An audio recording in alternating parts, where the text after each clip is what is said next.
పిఠాపురంలో 17 కోట్ల విలువైన బంగారంను అధికారులు స్వాధీనం చేసుకున్నారు. గొల్లుప్రోలు టోల్ ప్లాజా వద్ద ఎస్ఎస్టీ బృందం తనిఖీలు చేపట్టింది. విశాఖ నుంచి కాకినాడ వెళ్తున్న వాహనంలో బంగారం, వెండి వస్తువులు ఉన్నట్లు అధికారులు గుర్తించారు. ఈ మేరకు అధికారులు వస్తువులను సీజ్ చేసి కాకినాడ జిల్లా ఖజానా కార్యాలయానికి తరలించారు.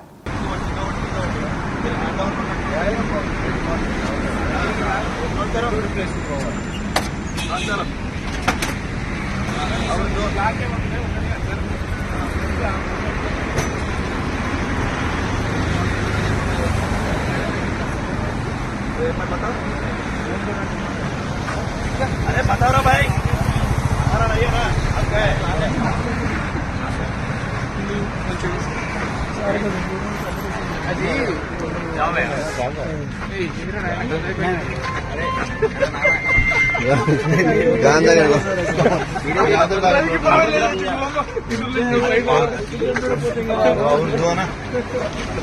అవి రెండు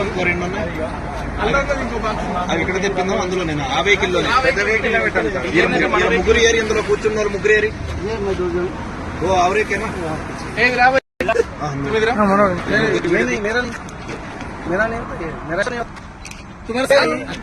వీడు సంచి పట్టుకుని ఈడే ఉన్నాడు.